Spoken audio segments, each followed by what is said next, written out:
Well, good morning, everyone. Thanks for joining us.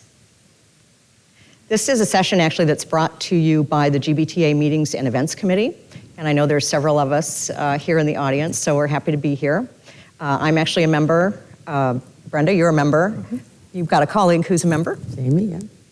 And we've got Gary and Deborah and I don't know who else. But I'd actually like to make this a pitch for our committee. We're always on the lookout for members, especially on the direct side. So if anyone is of interest, has an interest, please reach out to us.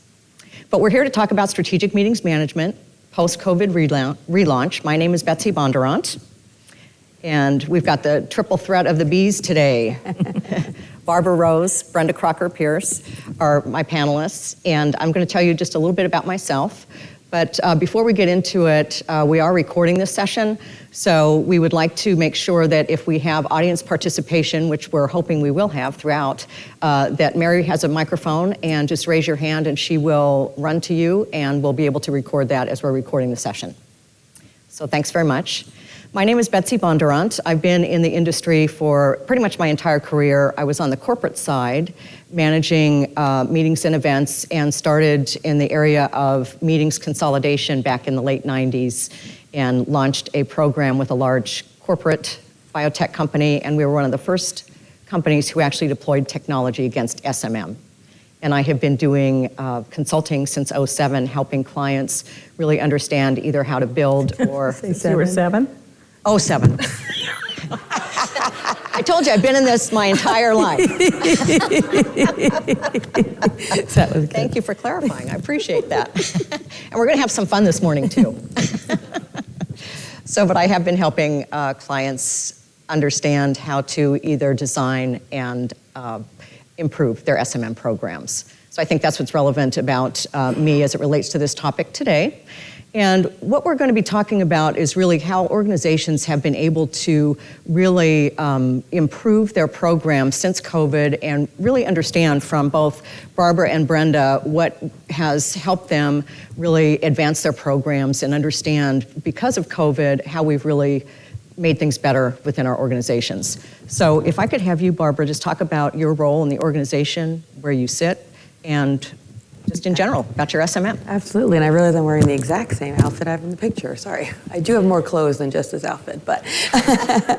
Hi everyone, it's so good to see all these folks here. And by the way, you deserve a round of applause considering you're here at this early in the morning after last night, wherever you may have ended up, so thank you. Barbara Rose, I am based in the US. I'm the Americas Travel Meeting and Events Lead for EY.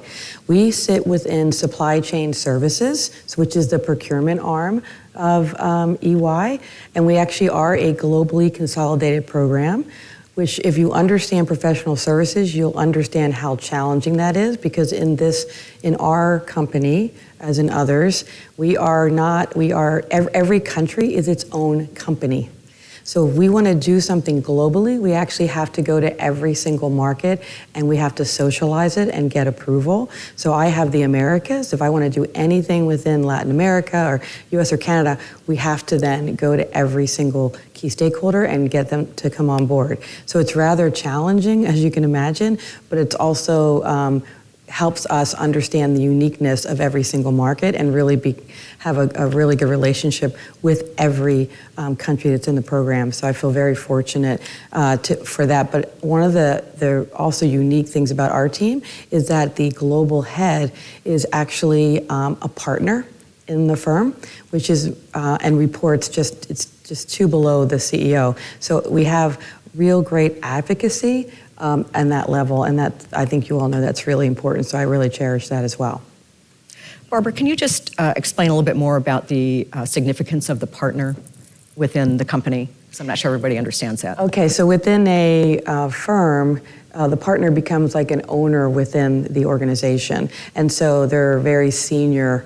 And because he has the experience of being on the client side as well as the core business side of the business, there's just that level of acknowledgement and respect that then when he comes with suggestions and requests that we bring to him about the program, the other partners and C-suite know that where he's coming from. They know that he understands the business, and it just gives them a better strength in decision making. He's part of the global practice group, which means there's just like 25 people within the company globally who really represent the key areas of the business. So it just helps you have that voice, and he's very supportive of the program.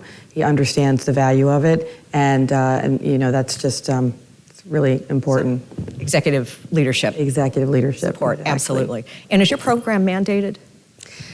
You cannot mandate in a professional services firm. It's just we strongly suggest and ask nicely. But you have pretty good compliance, don't you? Yeah, we have. In certain markets, we have great compliance, and finance is a really good partner in a number of markets. So yeah, that's where the socializing and the data and the discussions are really key, so people understand why it's important. And as COVID actually made it even more important, because like many of you, we had people stranded, and we had a ton of cancellations of meetings.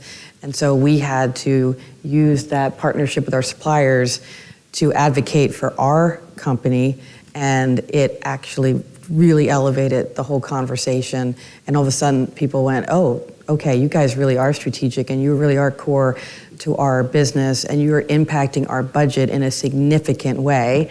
And so that's been really helpful, and we just need to sustain that now. Mm-hmm. Mm-hmm. Absolutely. Brenda, tell us a little bit about GE.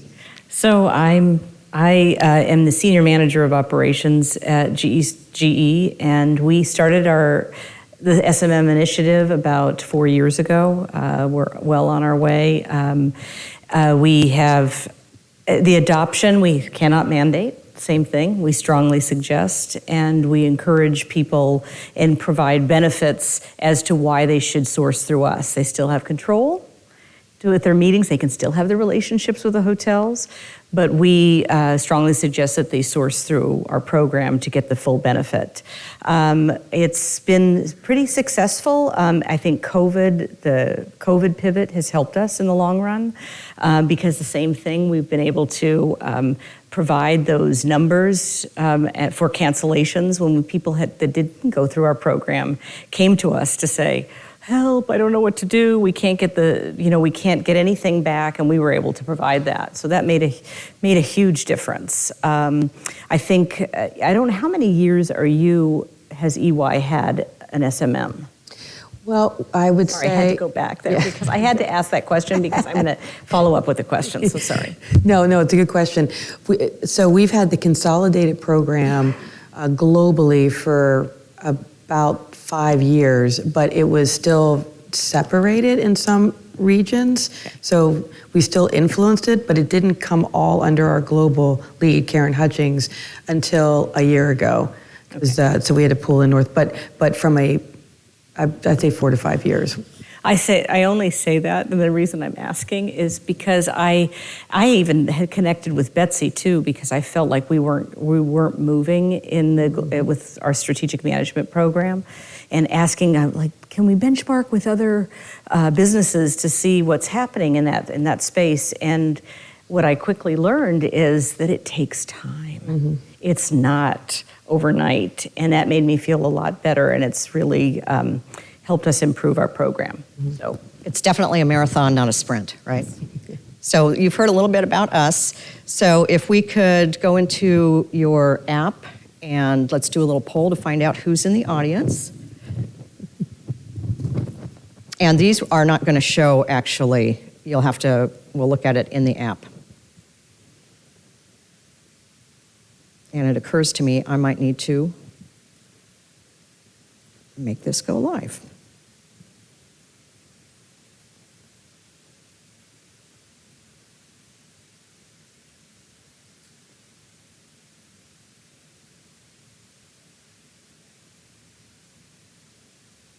Are you guys able to get to it yet?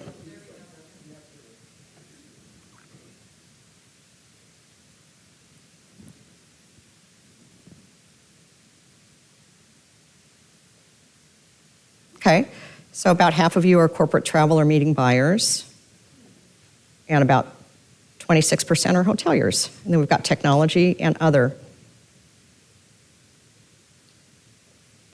So who are some of the other, if you don't mind just shouting out? Payment. Payment? Makes sense. Great. All right, so now I am going to close this.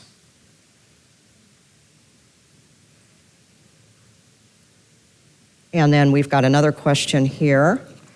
So for those of you who might have an SMM, we really wanted to see, I'm getting a phone call.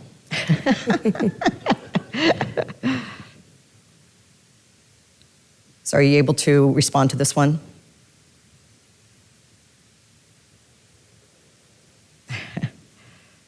What's an SMM program? I'm glad you're here. And yeah, let's be clear. Let me clarify that. I mean, if someone, this was obviously being a little facetious, putting that answer on there, but really SMM is looking at your enterprise-wide meeting and event spend, ideally on a global basis if you are a global organization. So it's not just looking at how you strategically manage your national sales meeting or how you might manage all of your meetings within a certain sales organization, but it's looking at the entire spend for your enterprise. So to clarify that. So that's really interesting. So 35% have said that you've stalled your SMM, only 22% have advanced, and another third say it has remained status quo. So really kind of interesting how it's all over the board, right? And it's kind of disappointing to hear that only 20% have been able to advance their program. And one of the things I wanted to talk about was, it's really interesting in talking to clients and other folks who have SMM programs. It's been interesting to see since COVID, and you alluded to this a little bit, how we have had event marketing organizations seem to run parallel to meeting and event organizations. They don't necessarily want to be part of that, tell me how to spend my money when you have an SMM program. But I think that because of the advancement of all the virtual meetings and the pivot that we all had to do, that event marketers really understood the value that the SMM teams have been able to bring to the table. So Barbara, if I could actually have you talk to that a little bit, because you mentioned in your introduction also about the fact that, with the cancellations and everything, the value within the organization has really been more prominent. Absolutely. So within our organization, we have what we call the marketing team, obviously, but we also just have heads of service lines and regions and countries who are also just wanting to have meetings. So it's a real mixture of requesters and stakeholders. So when everything stopped, I'm sure many of you, we had meetings that were scheduled years in advance, and we didn't know what was going to happen. And so many of them came to us and said, what are we going to do about this contract? How do we negotiate it? So we spent time with them going through that. And I will also say a big shout out to our supplier partners, because everyone was so gracious during that time in having the conversation, and everyone is really good ebb and flow to that and real supportive, and I think that's really important. And I know we're all still doing it today. We're supporting our suppliers where we can and partnering with them. So that was important. And I also think the fact that they saw the partnership and the outcomes with the suppliers, then they understood that our team, that our strategic meetings management team was actually really well respected in the space, and that's what brought the outcomes.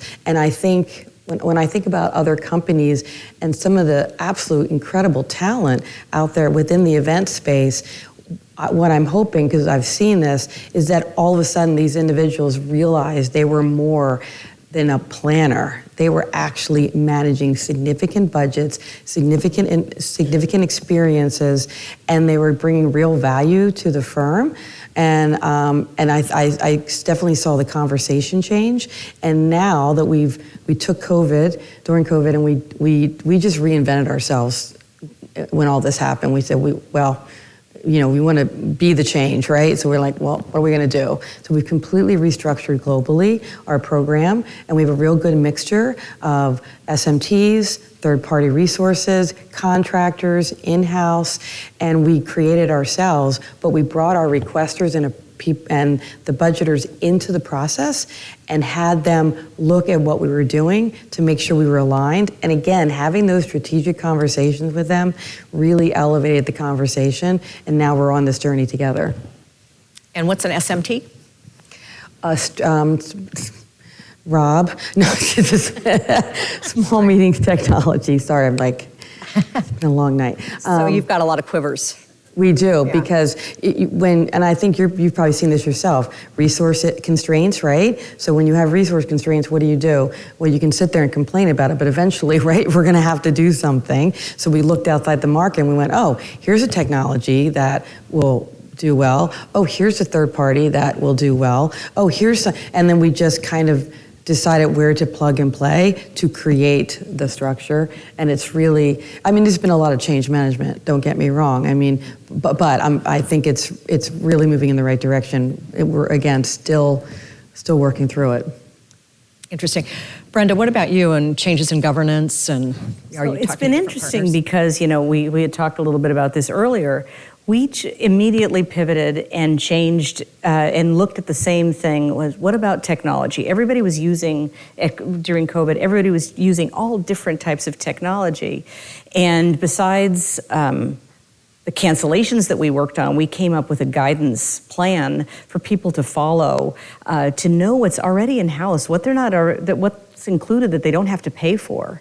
And I don't have the budget like you do, to hire all of these people. I have a small team, and then I use an agency as our sourcing specialists, and we haven't built it out as much yet because I haven't had those resources.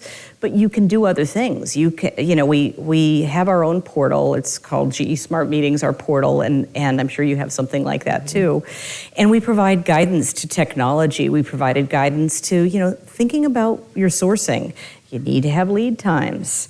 Especially now, coming out of COVID, there is so much compression in the industry that you really need to think about different opportunities that you can, find ways to save costs, right? Mm-hmm. And move forward. So I feel like we've done a lot. And then on top of that, we have monthly calls with the meetings and events community, and we invite about 700 people to the call. We usually get maybe about 150, but that's okay, right? That's okay because we're making those ties and making those connections. And I feel like COVID has brought that. It has really helped us make those connections. And I'm finding now much more that we have an executive sponsor, but we don't have, they're not all in. But now we're getting those sponsors from the businesses, from procurement, from all finance, from so many different groups. And we're really talking to them more and really finding out, what is it that you need? What is it that's missing? And so I feel like I think 2 years, even though I wouldn't want to relive it, I think it's been very helpful. Yeah, I think you bring up a really interesting point that our stakeholder map has definitely gotten a lot bigger since COVID. We're having lots of conversations with risk, with IT because of the technology that people have been doing research on, the big pivot to virtual, and hybrid. And actually, let's pivot to that conversation right now. Can you talk a little bit, Barbara, about what you did to, identify technologies and help people over that? Well, can you just remember the day when you woke up and realized you couldn't go anywhere and everything was on the screen? It was just like such a shift. And so like everyone was scrambling, right? Everyone needed laptops. People had to work from home, and they were in environments that really weren't conducive to working from home. So, because our team is actually, we're all over the globe. So which was great because we all came together to figure out how we're going to make this work. So what we ended up doing is we teamed up with technology sourcing, and we pulled together a very small team. There's 3 people, and they're our virtual team. And they evaluated all the technologies that were out there at the time, and they continue to evaluate with the technology team. And we created a toolkit. It's really a virtual meetings toolkit, keeping the number of technologies that you could choose from very short, because we didn't have the resources, and frankly, there weren't a lot of technologies that had a lot of experience. We couldn't just do all of them. So that's what we continue today. So we have this portal similar to you that people put in the request. We identify virtual, it goes to this team, they look at what the requirements are, and then they help them determine which is the technology out of this toolkit that will work for them. Some of them are very elaborate, as you know, and some of them are very simple and straightforward. But having that expert for people to go to has really made a difference, because they have no idea what they're doing. And I bet all of you had the same conversation. I'm going to do virtual. Great. When's the meeting? It's on Monday. Okay. And how many people? It's just a couple of thousand. Okay. And then it's cheaper, right? No. So there's a whole education, right, that you have to do with the team. And I think no matter what your size, it's the same conversation. But having a few people, even one person who can be your expert to talk to your stakeholders is really key to educate them on exactly how it works. I think we're lucky, and you mentioned this, Betsy, when we were talking before, the technologies have improved vastly because they've been forced to, and they're just still improving every day. And I talked to our team, virtual team, and they're like talking about production obviously is very costly, but they're seeing that cost come down because there's some more technologies that are really pulling it in to make it a bit easier. So, and it's also, and what's great about the virtual space is the inclusiveness, because now people are attending meetings and being exposed to sessions that they didn't see before. We have a conference we have every year that's always in a particular place, that's always been attended in person, and it went virtual. And then when we could do it in person, they said, you know what, we want to do hybrid. Because when they did the virtual, they had 3 times as many people as they did in person. So when they did the hybrid, again, and it was clients, the response rate was fantastic. So there's definitely certain value to that, because you can bring more people into the program. And so that's definitely here to stay. Absolutely. I mean, that idea of amplification, I think, was one of the big aha moments during doing all these virtual meetings, where maybe you didn't have, you used to have maybe 5,000 people, then you had 50,000 people. Maybe those 50,000 weren't all the right 50,000, but nonetheless, you were just getting this, and the inclusiveness, I think, is huge, really, really huge, either for financial issues or travel, any number of things. You know, before, some people couldn't attend the national sales meeting because, you know, they just couldn't leave or for whatever reason, and now they can still participate. Mm-hmm. So I think that's huge. Did you want to add anything? I think the only thing I would say is, you know, having an expert that really understands the technology is huge. And we actually, our team dove deep with the IT team to really talk about all the technologies out there, to really look and understand, why would somebody use that? And let's compare it. We did a side-by-side comparison to see, you know, so that we could answer with education to really understand what they needed. And then the other thing is just understanding the hybrid world, because I think that talking to your stakeholders, hybrid is expensive, you know, and it does so much. But it's an expense, and you have to really realize, do you really want to have a hybrid meeting? Do you want to have 2 meetings? Maybe that's better, you know, things like that. So I feel like we just learned a lot over the time. Yep. Yeah, and I think one of the other things we learned too was the rich data. And we've had lots of conversation, and I'll turn this over to you, Barbara, but you know, with virtual, I mean, there was so much information and data that was built into those technologies, and our clients got so used to that. It's like, well, I have these in-person meetings, how come I can't get the same information? Exactly. Can I just tell a funny story about hybrid? I don't know if you guys have ever done this. Often the event managers, if they're struggling with a stakeholder and they get to a point, they'll call us and we'll help in. And it was a meeting in North Carolina, and the person said, oh, I'm doing a hybrid at the very last minute. And the event manager went, wait, what do you mean doing a hybrid? And then she showed her the picture of the room, and she had a laptop sitting there that people could look and then see the speaker. And I'm like, oh my gosh, that's not a hybrid. Anyway, I'm sure you've all seen that, right? So educating our stakeholders is so important. Like, that's not gonna work, but good try. But so with data, data for meeting an event, I'm just gonna say it's not great. It's a challenge. You can get the airline spend and some of the meals, but it's just a mix, right? But the one thing we've done is, and which is you have, the portal to us is really important because that's where the request comes in. So what we've done is we reinvented this portal, we streamlined it, and it comes in. All the information goes into our registration tool, and then it is determined what kind of meeting is this? Does this need a third party to support? Does this mean an actual individual support, or is this a big strategic meeting? We also ask them, now this is only in the US because this is where we do have the bulk of our meetings. We ask them to budget for the year. So our fiscal year just ended, and we're in our new fiscal year, and the budgets have come in. Now they've not all been approved yet, but the numbers are staggering. And what we're seeing, and I don't know if you're seeing this, is last year it was pretty good amount of spend, but a ton of meetings because they were smaller. This year we're seeing bigger meetings, so not as many, but the spend is going up. But so we have that data. But then what we did, because what we heard is we have an approval process in almost every market, and it goes to a couple of levers that people have to pull, but people were like, I put it in there and I don't know where it goes. So we've created an approver dashboard so the approver can actually visualize and see where they are along and see who's holding it up in the process. Because what we found is the not knowing is worse than the knowing.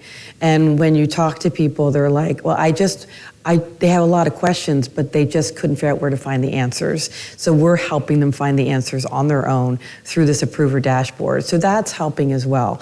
Regarding the data, what we're trying to do now is match it to budgets, but it's all different sources, right, between finance and POs and credit cards, and so it's still a little bit a struggle for us. If anyone has the answer, I'd love to know. But we're step by step trying to pull the data together and at least give some visibility to our stakeholders. And let's talk a little bit more about savings. And I know, Brenda, you had surfaced a concern regarding costs are going up so much. How am I really demonstrating savings? And then you also, Barbara, talked about QV and BV. Yep. But So, the savings, it's interesting. Not sure all of you have experienced this too, but with savings, we try to measure 10% savings per event. We say, okay, our SLA, with our agency is at least above 10%, but what we're really finding now, we can't get to sometimes because of compression and just the marketplace, we can't get there. So, and on top of that, the way we measure savings is there's deflation and cost avoidance. And cost avoidance is not really captured as savings at our company. So we are looking at different ways like, okay, but that's savings. It's truly savings. What can we do to change that? So we're talking to different stakeholders, and hopefully we can make some change there, eventually looking at the meetings and events a little bit differently. I think also just understanding the cost and talking to your different stakeholders, whether it's procurement, finance, talk to those different teams and see what they're looking for. I recently just had a meeting a couple weeks ago talking to one of our businesses, and we dug deep into the reporting that we give them. We give them all this reporting, but they don't look at it. I said, oh, so did you see it? Not really, right? And I said, oh, well, we created that quarterly dashboard for you, and it just gives you this and that.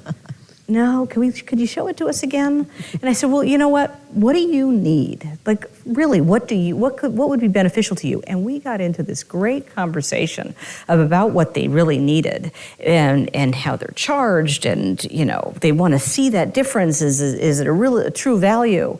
And made a huge difference. And it kind of opened my eyes to, gosh, we got to do that with everyone now. Mm-hmm. We need to, but you can't, the one thing I would say, the only thing I would add, I don't know if you agree with this, is you can't make everybody happy.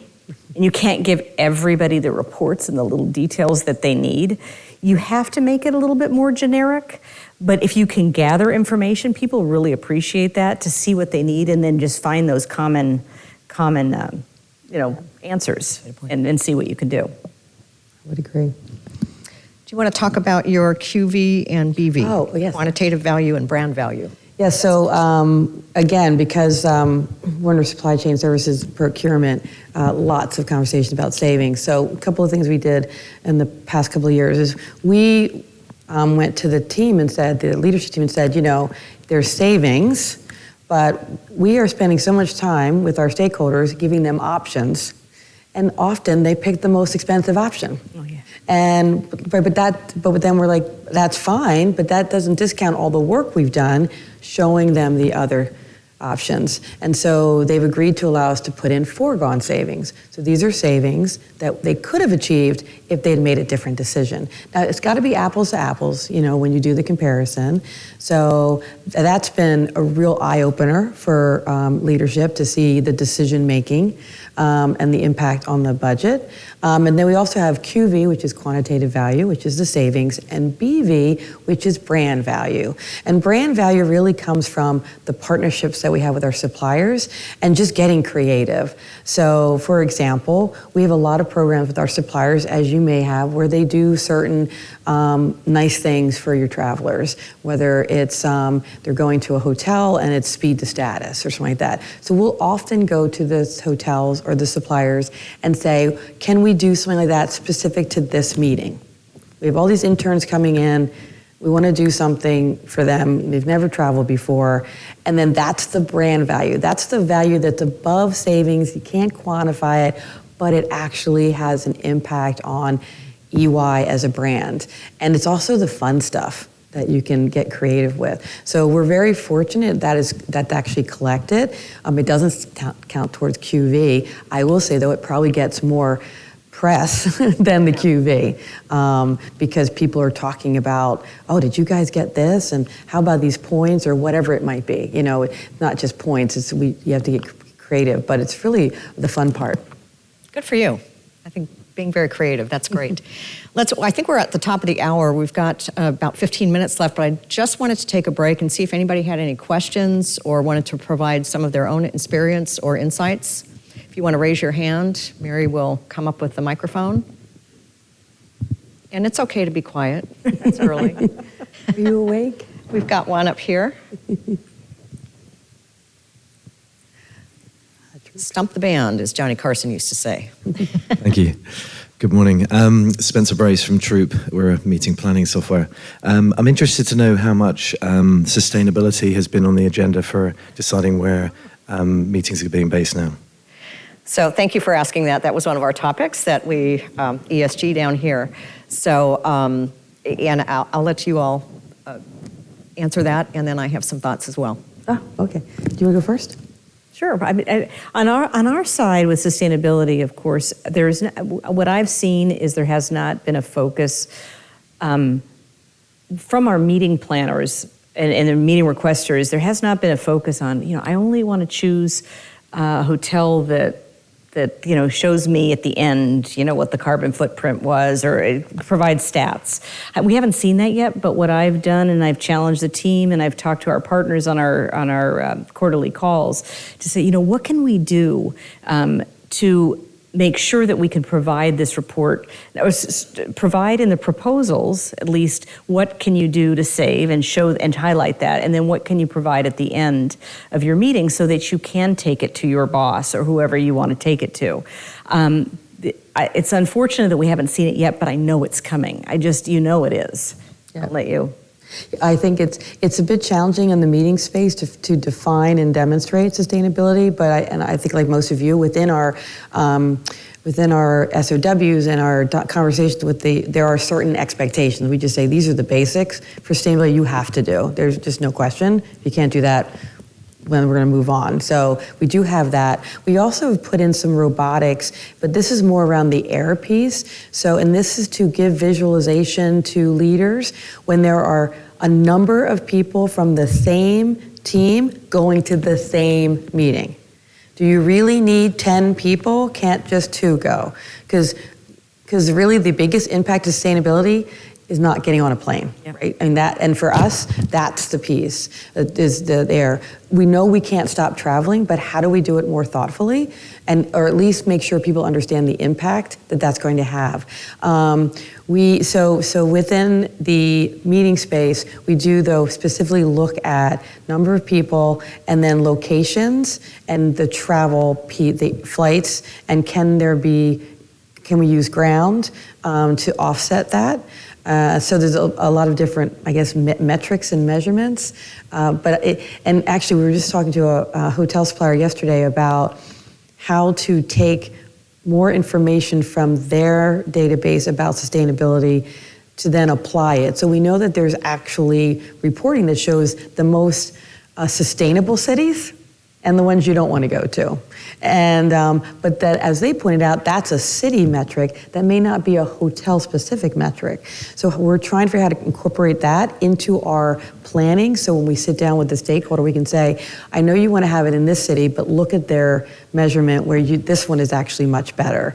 Or country or wherever it might be. So we are looking at how to incorporate it, because I think lodging is the one missing piece. You can get it for air, you can get it for ground, but lodging is a bit of a challenge. So. And I think also with the hotels that, that you really see that the hotels have come into the space and, they are starting to track it. Some of these hotels are tracking it right away. And I feel like those partnerships with the hotels make a big difference. How can you help us in this space so that we can achieve goals in the future? And, I know that on our side, we're not encouraging people to not have meetings. We want them to have meetings, but it may be we can't influence the way you can. We're unfortunately we're not there yet. So don't give up, is what I'm saying.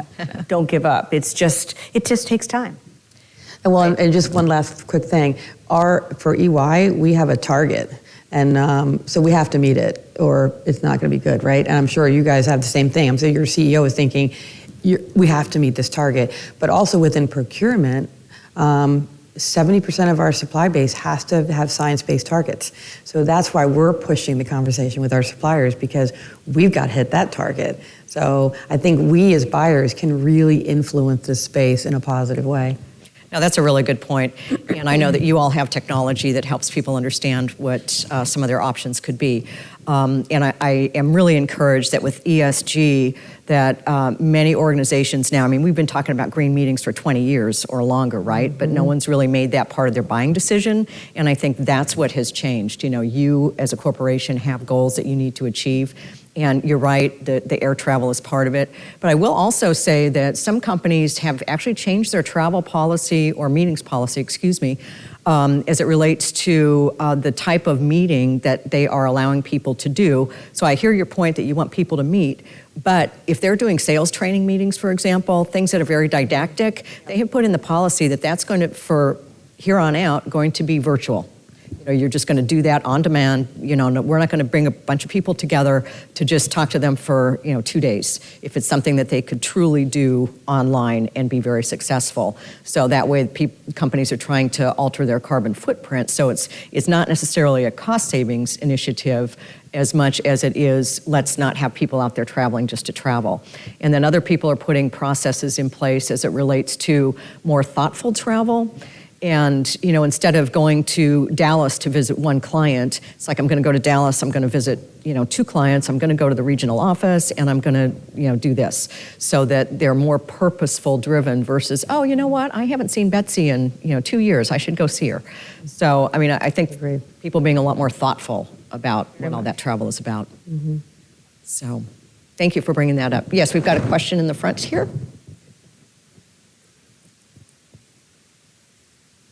You've both mentioned that your programs are not mandated. Can you speak a little bit more about what you're doing to increase adoption across the different spend categories, whether that's air, hotel, small events, and what you've seen as being successful? So on our side, it really is. with these monthly stakeholder calls, that helps. We send out monthly communications, but we try to make them very thoughtful and very focused on a specific, like for example, we use Cvent on the technology, that we have a resource hub that they can, help them with their events and their technology. It's a number of ways that you have to do that in order to get them to buy in. We ask them to, like in some of the other regions where we don't have teams of people, but we have a team in the US and now in Europe, we say, how about just trying us? Just test us out. Or how? And the other thing we do, which I really like, is we do a one-time contract review. So when someone comes into our meeting request form, they can choose what hotel, are they having an in-person, hybrid, in-person, hybrid, virtual, and or a one-time contract review or a trade show contract review, and we do that for them. And that alone helps a lot, because once we show them everything that we go through in the contract, they're amazed. And then we can talk that through. We also have on our team, we have what we call a concierge, and she is focused on engagement. We're all focused on engagement, but she really focuses on the admin that maybe needs to be influenced a little bit more, and having one-on-one conversations. And I think that has really worked to our advantage. And advisory boards as well, getting the senior planners, having them really meet and have kind of maybe every quarter have a meeting with them, and making sure that you really focus on the different stakeholders. Because if you take the senior meeting planner and an admin and you put them in the same room, a lot of times they don't want to speak to one another about what they do, right? Because the admin is like, ooh, I plan and I do this and I save the company money. But the senior planner may have even more experience. And anyway, and they don't want to share all the secrets. With EY, because again, every country is its own company, so we kind of have a bit of a carrot and the stick approach. So because we're travel and M&E together, so our team is having the same conversation with the same individuals about both commodities.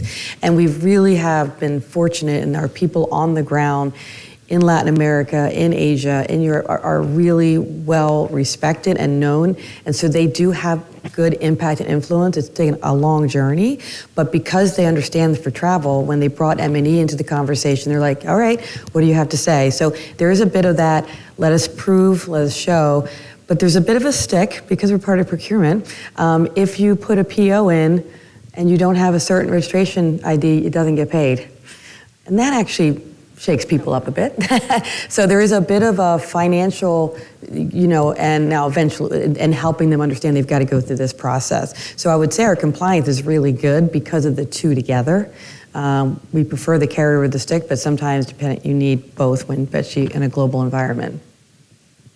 And I would like to add to that also is that some organizations also take it one step further, and actually once you register your meeting, they will give you a meeting card, so that really enables the payment process, avoiding POs and that type of thing, so that can also get a lot of compliance and adoption. Absolutely.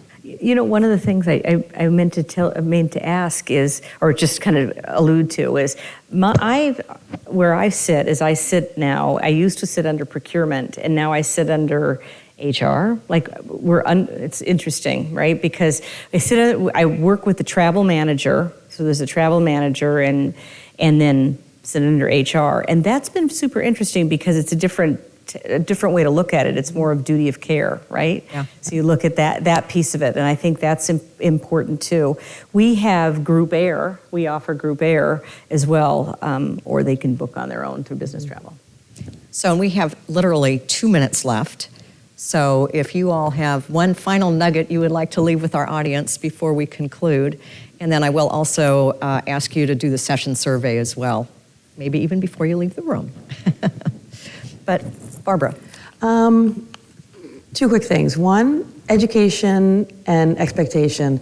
One thing we've started to do this year is we are actually, before our qualifying call, we are sending out just a one-page sheet, and I highly recommend this, where it just outlines the state of the industry, expectations when it comes to venues, and then tips on what to have ready for the qualification call. So we're educating and giving expectations so that it's a much better conversation in the qualifying call, and it's a much better experience. Take out some of the confusion that we're seeing. And the other thing I just want to say is, I hope that as meetings specialists and strategic meetings leaders, our voices are being heard within our industry and within the firm, within your companies. Take advantage of it. You are the expert. You know what is best. And go in strong, go in confident, because you can do it. Doesn't matter if you have no budget or you have a big budget, you have the expertise and the knowledge, and you can prove it and you can demonstrate it, and there's no better time to do that right now. Excellent. And I definitely say education, because you definitely need to educate your stakeholders. We recently sent out something similar, just to really talk to them about what's going on in the industry. And I think being creative, working with your partners, really working with your partners, even now, it's not post-COVID, because I can't say that, can I? But even now, in this last 2 years, just working with your partners and thinking of ideas to be creative in this space now, and never giving up. Like, don't give up on your SMM. Believe me, you need somebody that you have to be passionate about it. And maybe you don't have the executive sponsor, but look someplace else for it, because we all know there's value. And the one piece that I've worked on this year, and when I communicate with people, is I say, you have a travel program.